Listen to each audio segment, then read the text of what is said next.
Mesdames, Mesdemoiselles, Messieurs, bonsoir. Merci infiniment de nous préférer pour vous informer. Bienvenue à cette édition dont voici les titres. Pour une bonne couverture médiatique des échéances électorales de 2026, les journalistes détenteurs de la carte de presse ont bénéficié d'une formation sur l'intelligence artificielle générative, une initiative de l'Observatoire de la déontologie et de l'éthique dans les médias.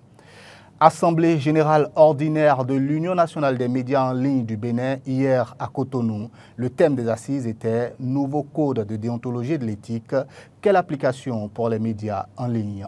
Et puis, hors de nos frontières, situation politique tendue en Tanzanie à l'approche des élections d'octobre 2025.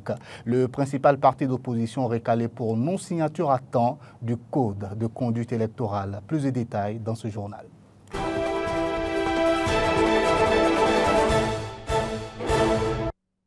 Voilà, merci infiniment de prendre le rendez-vous de l'information sur Eden TV. L'Union nationale des médias en ligne du Bénin, UNAMEL Bénin, a tenu hier son assemblée générale ordinaire à l'Institut national des métiers de l'audiovisuel ISMA Afrique Jourset.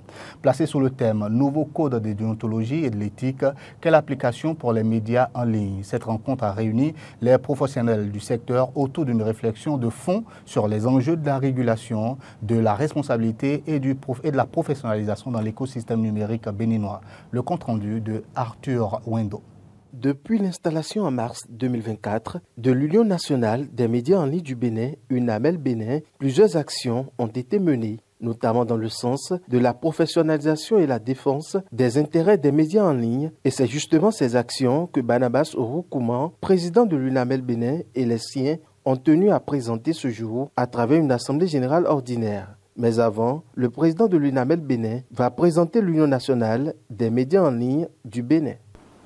Notre union a vu le jour officiellement le 9 mars à la suite d'un événement marquant dans notre secteur. Cette reconnaissance par l'institution de régulation a ouvert la voie à une nouvelle ère de structuration et de professionnalisation des acteurs du journalisme numérique de notre pays.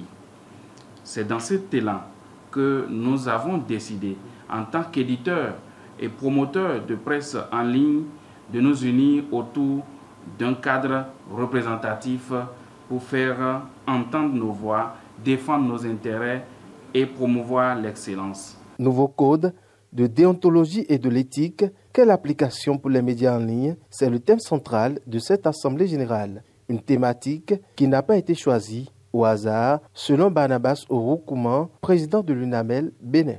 Ce thème n'est pas le fruit du hasard.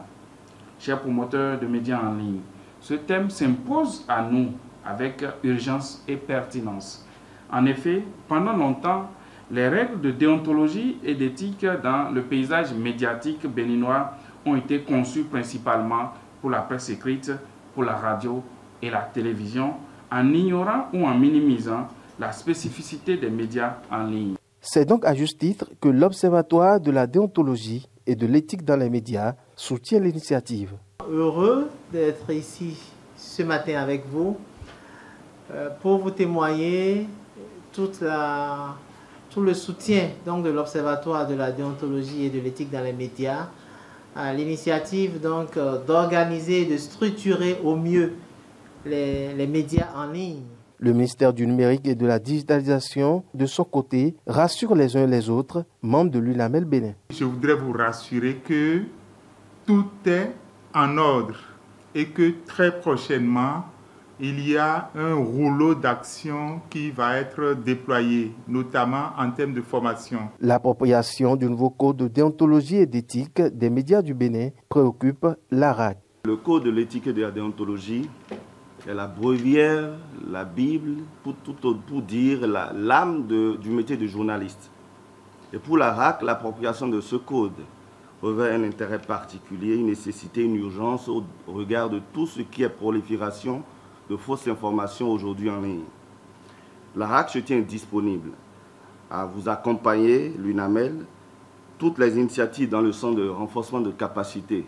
Cette assemblée générale a été marquée par des communications, l'adoption du plan de travail annuel 2025 et surtout la remise de chèque du contrat de l'ARCEP Bénin. On reste toujours dans le secteur des médias. L'Observatoire de la déontologie de l'éthique dans les médias, ODEM, en partenariat avec l'ONG Bénin Excellence, a organisé ce vendredi une formation dédiée aux journalistes sur l'intelligence artificielle générative. Cette formation s'inscrit dans le cadre de la préparation des médias à une couverture professionnelle des élections générales de 2026. Placée sous le thème « Comprendre l'intelligence artificielle générative pour en faire un usage responsable dans les médias », cette formation s'inscrit dans la droite ligne de l'application des dispositions du nouveau code de déontologie et d'éthique dans les médias au Bénin. Ce code exhorte les journalistes à utiliser les nouvelles technologies de production de l'information sous le prisme de l'éthique et dans le strict respect de la déontologie qu'impose la profession. L'initiative trouve tout son sens en cette veille des élections générales de 2026. L'Observatoire de la déontologie et de l'éthique dans les médias est très regardant sur la préparation des journalistes à la couverture des élections générales de 2026. Et donc, cette formation s'inscrit vraiment dans cette préparation active que nous voulons pour les journalistes, de sorte que nous puissions, en nous intégrant et en nous engageant sur la qualité de nos productions, contribuer qualitativement au maintien de la démocratie dans notre pays. Saluant l'initiative, le représentant de la ministre du Numérique et de la Digitalisation a attiré l'attention des participants sur la nécessité d'une utilisation responsable de cet outil. L'IA, l'intelligence artificielle, vous savez bien que c'est un couteau à double tranchant. Il a ses avantages, il a ses inconvénients, mais tel qu'elle se présente aujourd'hui, on ne peut pas ne pas aller à son école. Et c'est là où nous remercions sincèrement et félicitons l'initiative qui est de vous aguerrir et de vous permettre d'avoir les éléments qui puissent vous permettre d'aller utiliser cet outil de façon responsable.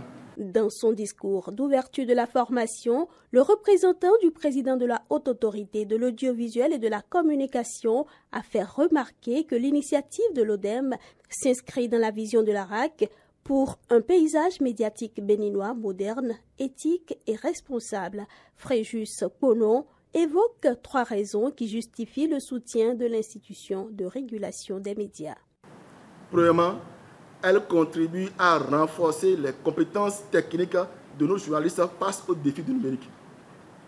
Deuxièmement, elle permet d'anticiper les enjeux réglementaires liés à l'usage de l'IA dans les médias, un sujet sur lequel la RAC travaille activement.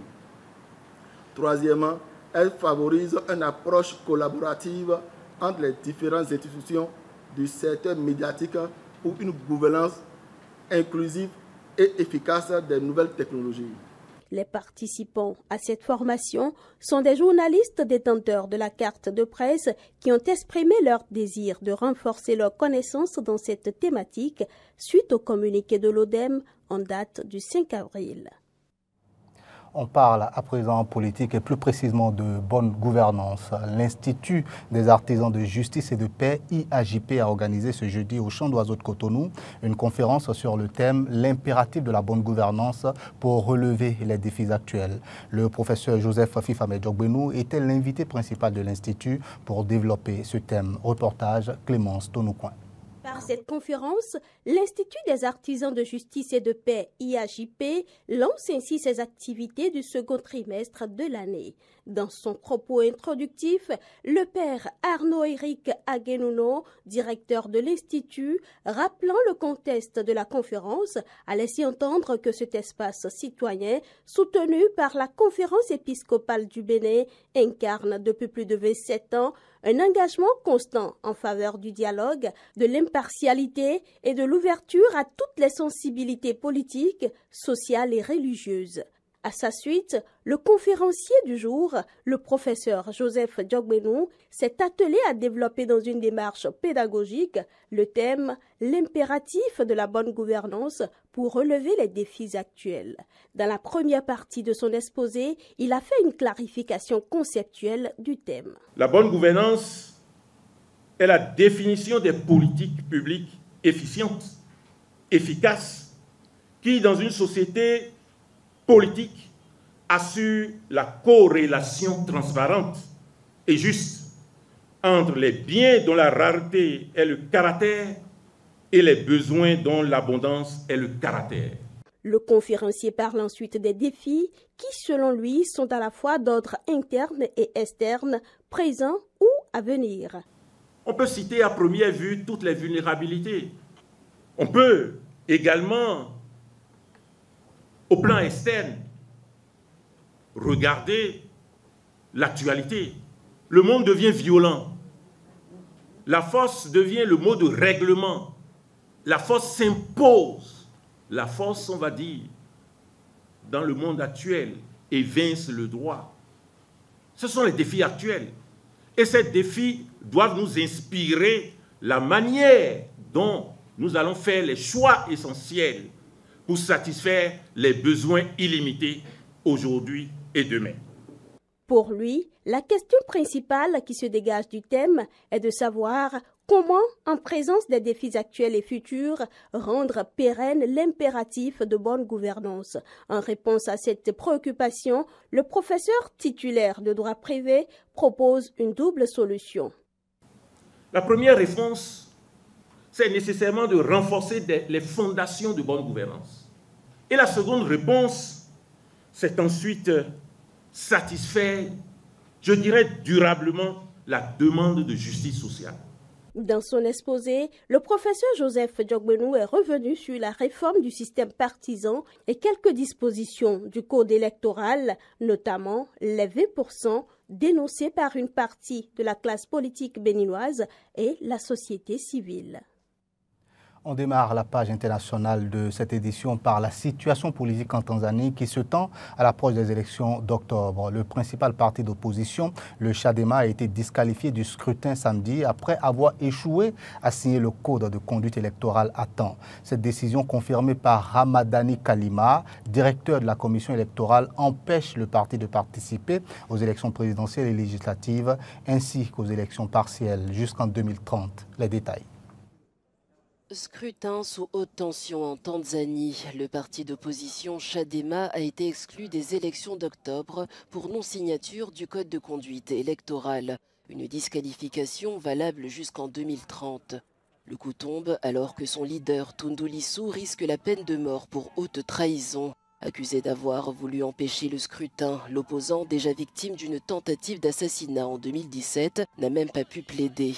Chadema dénonce un système électoral verrouillé par le CCM, au pouvoir depuis l'indépendance en 1961. Le gouvernement, lui, rejette toute accusation de répression malgré les multiples rapports d'ONG.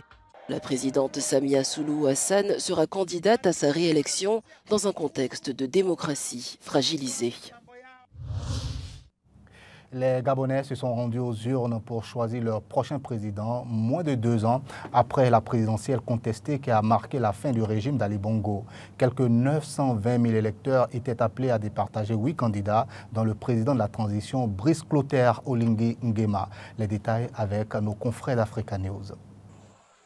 Au Gabon, les électeurs avaient rendez-vous avec les urnes pour la première présidentielle après la chute du régime Bongo. Les Gabonais avaient le choix entre 8 candidats, dont le général Brice Oligui Nguema, au pouvoir depuis 2023. En jeu, l'avenir politique de 2,3 millions de Gabonais et la légitimation d'un pouvoir issu du coup d'État, un moment décisif. En réalité, notre souhait ici sera, je dirais pour une fois, que la voix du peuple soit entendue et respectée. Je souhaite aussi que tout se passe dans la plus grande sérénité, qu'au sortir d'ici, après avoir eu l'occasion d'élire notre président, que cela soit respecté et qu'il n'y ait pas de manifestation. Les Gabonais, ils attendent que tout se passe de manière légale et juste et bon. Que celui qui a été voté, qui a été désigné comme le chef de l'État, que tout le monde puisse l'accepter. Avec les premiers résultats attendus ce dimanche, ce vote teste la promesse du CTRI au pouvoir, une transition démocratique. La nouvelle constitution interdit les successions familiales et limite à 2 les mandats présidentiels.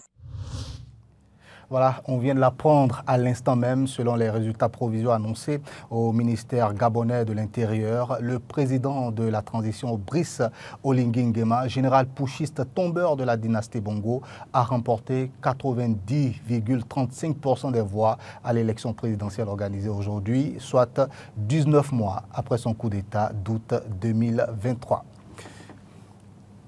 Voilà, mesdames, messieurs, c'est sur cette information que s'achève cette édition. Merci infiniment de nous avoir suivis. Bonne suite des programmes sur Eden TV, le bonheur des travaux.